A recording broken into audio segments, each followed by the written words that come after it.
لأجلك يا ربي نسعى بلا توان وتحلو طريق الخطر نسير وننشر نور الهدى ونقفو تعاليم خير البشر. Kegiatan ini suatu kegiatan yang tidak pernah saya pikirkan, tidak pernah saya bayangkan kok terjadi. Ya. Jazakumullah, inisiator ya, penggagas, pemikir untuk mewujudkan ini, acara Jalu ini. Ya. Tapi saya di sini menyampaikan beberapa hal. Yang pertama, file-file saya tentang kita dulu di pesantren. Antum sebagai murid, saya sebagai guru.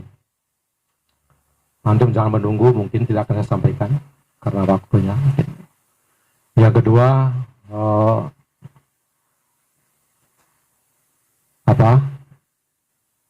file saya tentang perjuangan ini ya. Dan yang ketiga adalah penderitaan saya yang terakhir. Tapi walaupun begitu, saya rumus masalahnya ya nggak apa-apa. Saya tak sampaikan yang pertama.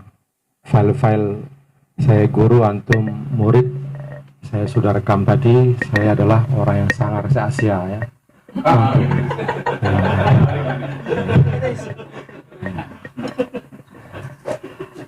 Tetapi itu saya paling sejadah yang melayang sejadah. Sejadah. Dan itu saya tidak berangkat daripada suatu kebencian yang 100%, tapi saya kepengen jadi orang baik. Itu aja. Dan saya lihat sekarang sudah jadi orang baik. Yang kedua, file saya tentang perjuangan. Saya kemarin ada kegiatan hari Kamis lalu, mau 1 pekan, dengan Ustadz Fauzi di daerah Gresik ya. Di mobil saya sempat bilang begini, Ustadz Fauzi, saya kira dulu itu ketika antum ngebom itu malam Ahad, besoknya di Khilafah Tegak gitu, saya kira itu. Ternyata besoknya ditangkap semua, jadi dikejar, ditangkap, terus jawab berdua sama juga saya, Pak Zek, saya pikir besok Khilafah Tegak. Ternyata semua ditangkap, sampai hari ini ditangkap semua. Penderitaan saya yang terakhir ya,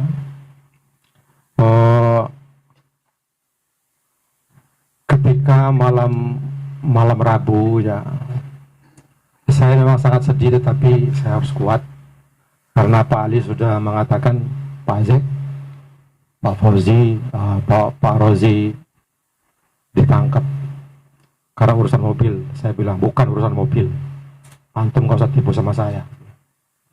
Urusan selain itu, masa urusan mobil kok ditangkap? Gak percaya. Terus diam beliau. Ternyata seperti ini juga lari, ya, Pak Baro lari, Pak Ali Imron lari, Iki lari. Saya harus tegar sendiri ya. Ambo balik lagi, lupa saya filenya itu. Ya. Mohon maaf kalau tidak lengkap filenya, ini sehingga saya. Ya. Kemudian sudah polisi banyak. Kemudian Rabu saya ke Surabaya. Kemudian Kamis saya di sana, semua datang. Terus Jumatnya saya khotbah di Bandarjo, Masjid Al-Azhar. Polisi tentara sudah banyak. Kemudian itu pas puasa hari kedua ya, hari Jumat tahun 2002 ya, saatnya 2002 ya. Kemudian dari khotbah di Al-Azhar itu saya kepengen ketemu Pak Rozi karena saya bantah dari seluruh dunia bertanya, betulkah Pak Rozi itu ngebom? Enggak, oh itu hanya pasang anten handphone kok, dia nggak bisa apa-apa gitu. Oh gitu ya, iya. Karena terdorong saya kepengen ketemu dia di Polda. Hari Jumat itu saya nggak pulang. Terus sampai di Polda, ketemu sama Polda Pak Sutanto, dia masih belum jadi Kapolri, dia masih Polda waktu itu, Pak Sutanto. Saya datang ketemu dia, saya mau ketemu Pak Rozi. Oh, enggak ada Pak Yai. Di mana? Dia sudah berangkat ke Bali. Saya mau ke Bali. Iya Pak Yai, nanti kita akan kawal Polda Jatim sama Polda Bali. Berangkat. Jadi senjata lengkap di Bali juga, di Polda Bali juga sudah ketemu dengan mobil perang gitu ya. Saya ketawa aja, ya Allah, saking takutnya sama saya, padahal saya nggak bisa apa-apa, tapi kelihatannya takut sekali. Terus yang paling menarik itu saya datangi seorang perempuan yang cantik sekali. Iya. Hati ngantuk sekarang.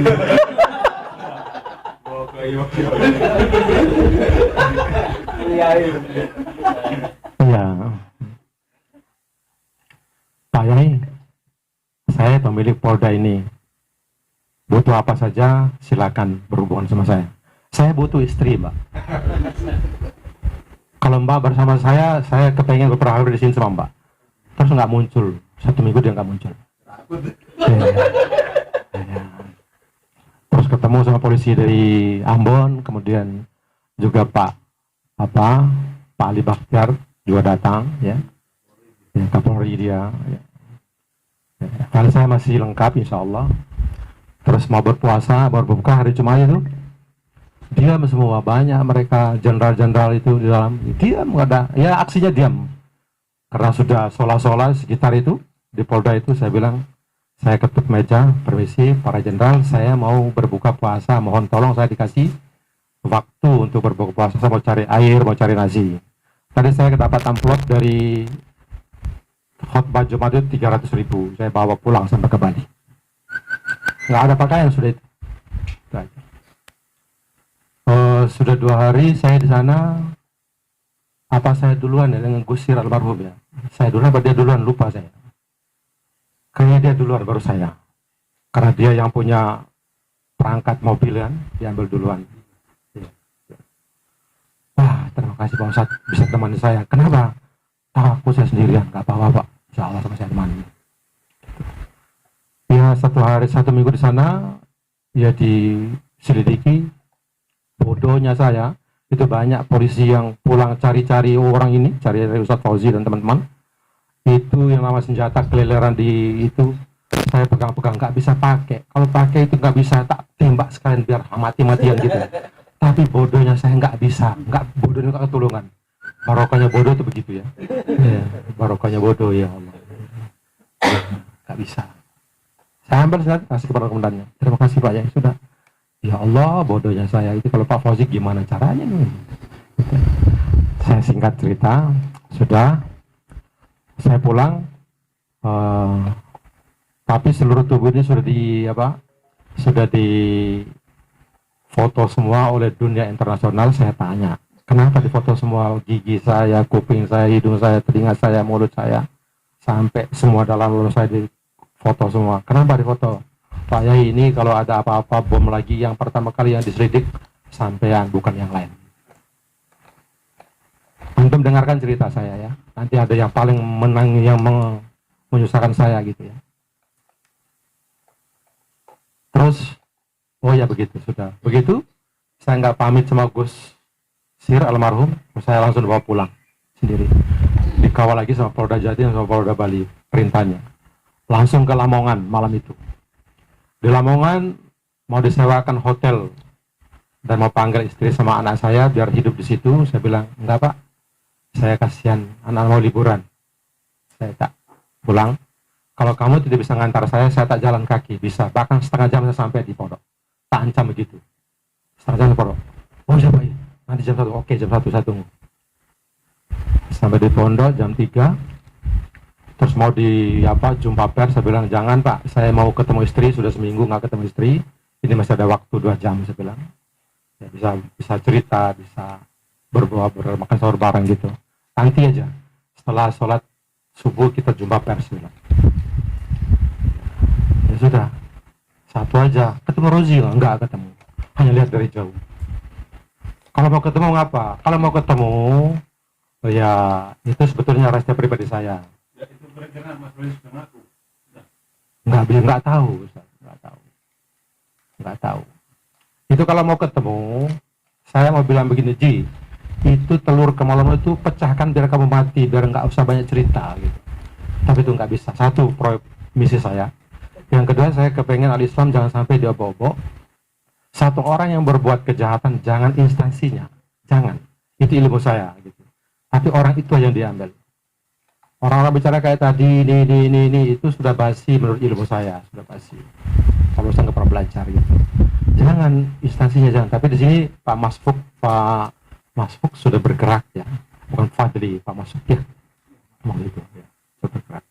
Dia datang sini, ada Kiai Sulung juga datang ya. Anehnya saya bisa berangkat pulang itu ditolong sama Gus Dur. Gus Dur waktu itu presiden.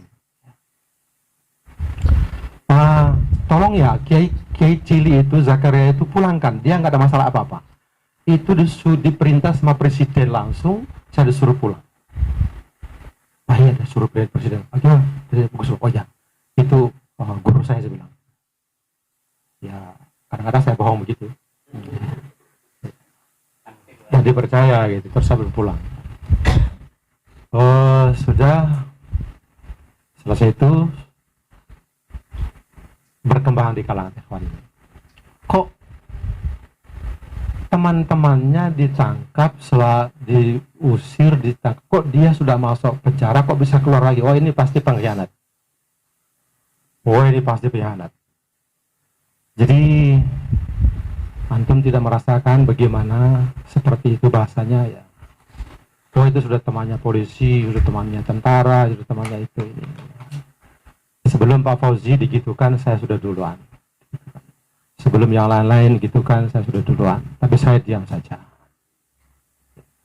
Karena saya pikir sekiranya Pak Fauzi di sana dia mengatakan, Pak Zakaria itu juga ya dia jalan-jalan ikut bersama kami. Ngomong gitu aja, pasti juga saya akan dikerangkeng. Ngomong gitu aja. Tapi mereka tidak membuka saya seperti itu. Mereka masih menyayangkan pesantrennya biar saya juga pesantren. Makanya saya tidak berani kepada beliau-beliau ini kalau saya meninggalkan pesantren. Tapi kepada orang tua yang sudah almarhum itu saya juga tidak berani. Ya. Maka sampai mati pun saya juga tetap menjaga sebisa saya. Gitu. Ya. Sampai sekarang juga begitu teman-temannya ditangkap, saya kok nggak ditangkap gitu ya. Karena memang saya sudah putus tidak ada hubungan sejak tahun 2000, enggak ada hubungan. Ada undangan dari mana-mana saya nggak pernah mau datang. Paling saya suruh datang Pak Hamdan, Pak Amun, yang saya nggak pernah mau datang. Karena saya sudah tahu, karena saya sudah selidiki di dua internasional, tidak bisa, saya nggak mau datang. Ini berbahaya bagi kelompok mereka. Sampai sekarang ya sudah, saya singkat ceritanya. Saya cerita terakhir ya, sebagai pantas-pantasan di sini. Nah, kalau tadi Ustadz Fauzi memang sudah menyampaikan wallahu fi aunil abdi maka abu fi aunil akhi. Jadi itu prinsip ya, yang sekarang mau dipelihara dan mau dibesarkan. Ya. Itu teori itu yang memberi kita untuk kita pelihara dan kita besarkan. Saya juga mau menyampaikan gini. Ada satu buku namanya Mereka Orang Bertakwa Tapi Tidak Dikenal. Itu bukunya tebal ya. Saya menarik gitu membaca buku itu. Selesai berkali saya baca, tapi saya ada satu kisah yang saya perlu sampaikan di sini, kisahnya itu. Mereka orang bertakwa tapi tidak dikenal. Itu berangkat dari hadis yang mengatakan innallaha yuhibbul abda al-attaqiyah al-khafiyah. Allah itu cinta seorang hamba yang bertakwa yang tidak dikenal. Terus ditampilkan cerita di situ. Ceritanya di Irak zaman dahulu ada seorang ibu dan bapak punya anak satu. Kegiatan harinya itu mereka menjadi penjual ya untuk memenuhi kebutuhan masyarakat waktu itu. Seperti di sini ada toko kelontong gitu. Ya bagus, religius mereka, anaknya satu. Kemudian setiap hari di toko itu di Irak itu ada seorang perempuan cantik, dia pakai cadar. Tidak beli tapi datang terus setiap hari, tidak beli. Dia tidak beli apa-apa. Tapi dia punya misi bahwa dia sedang mengincar si bapak tadi. Tapi bapak itu tidak terpengaruh. Enggak terpengaruh. Akhirnya perempuan itu kesel, kemudian dia buka cadarnya. Memberikan diri, kamu itu apa tidak sadar tak? Saya datang itu sedang mengincar kamu dan saya cinta sama kamu. Loh mbak, jangan. Saya sudah punya istri. Enggak apa-apa, saya jadi istri kedua, enggak apa-apa. Ini istrinya enggak ada, sedang di rumah. Ya. Ini nanti boleh ditiru, boleh juga tinggal ya.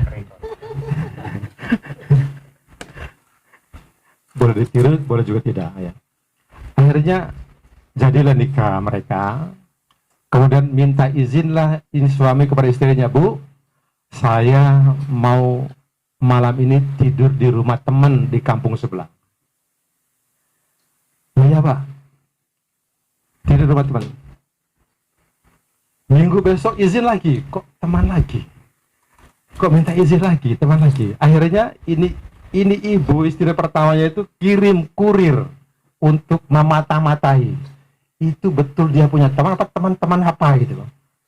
Didapatkan ternyata laporannya dia sudah punya istri kedua di sana. Kata istri pertamanya, alhamdulillah suamiku laku lagi.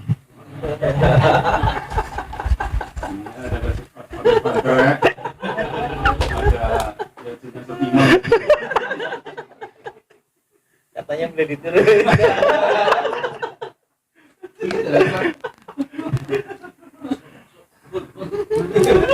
Iya, ya akhirnya sudah begitu.